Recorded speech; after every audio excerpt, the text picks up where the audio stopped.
Assalamualaikum warahmatullahi wabarakatuh. Perkenalkan, nama Fatia Frahmisa Zahra, MPM 2051020061, kelas A, Prodi Perbankan Syariah. Di sini saya akan menjelaskan materi yang berjudul Kebijakan Hukum Pengelolaan Lingkungan Hidup untuk memenuhi tugas UTS dari mata kuliah Green Economy and Trade.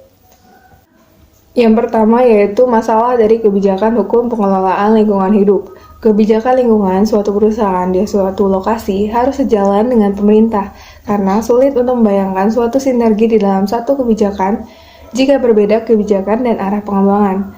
Ada beberapa hal yang menjadi dasar dalam menentukan kebijakan lingkungan suatu kebijakan, yaitu 1. Kebijakan lingkungan menjadi manajemen puncak suatu organisasi. Kedua, sesuai dengan sifat, skala, dan dampak lingkungan kegiatan, produk, atau jasa.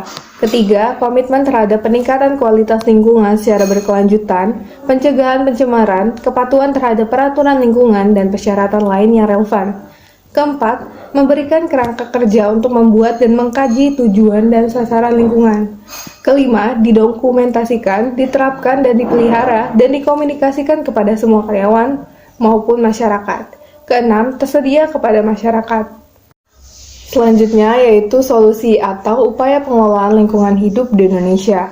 Pengelolaan lingkungan hidup di Indonesia menjadi masalah serius yang harus segera dilaksanakan, mengingat besarnya tingkat kerusakan lingkungan yang telah terjadi.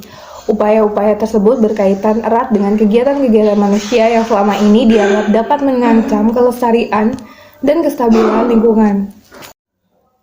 Untuk mengatasi tingkat kerusakan lingkungan, berbagai upaya yang telah dilakukan guna meminimalisir dampak kerusakan tersebut, yaitu yang pertama, membuat AMDAL atau analisis mengenai dampak lingkungan. AMDAL didefinisikan sebagai suatu hasil studi mengenai dampak suatu kegiatan yang direncanakan terhadap lingkungan hidup yang diperlukan sebagai bahan pertimbangan pengambilan suatu keputusan.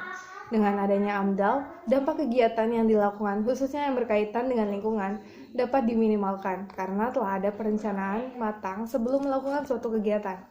Yang kedua yaitu melaksanakan pembangunan yang berwawasan lingkungan. Pembangunan yang berwawasan lingkungan merupakan upaya mengurangi kerusakan lingkungan dengan melaksanakan pembangunan yang sesuai dengan pelestarian lingkungan.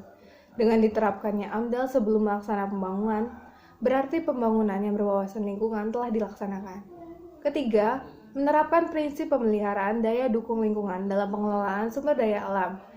Yaitu maksudnya prinsip-prinsipnya itu yang pertama prinsip mengurangi atau reduce, yaitu penghematan, pengendalian, efisiensi sumber daya alam.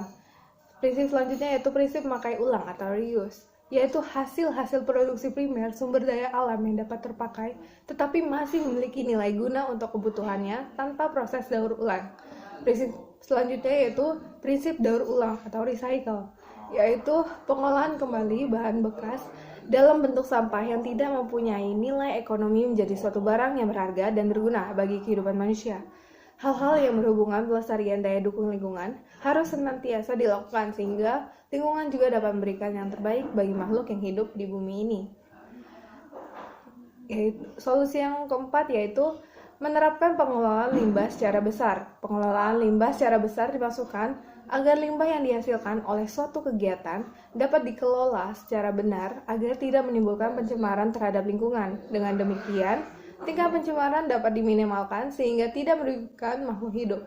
Masih banyak lagi upaya-upaya yang telah dilakukan, yaitu dari tujuan dari pengelolaan lingkungan hidup, yaitu yang pertama tercapainya keselarasan antara hubungan manusia dengan lingkungan hidup sebagai tujuan membangun manusia seutuhnya. Kedua, terkendalinya pemanfaatan sumber daya secara bijaksana. Ketiga, terwujudnya manusia Indonesia sebagai pembina lingkungan hidup.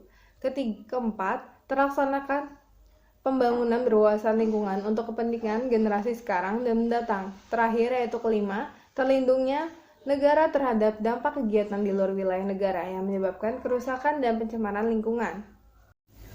Berikut tabel kerangka hukum lingkungan dari data-data atau analisis materi yang saya dapatkan.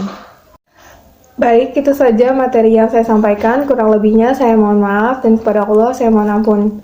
Wassalamualaikum warahmatullahi wabarakatuh.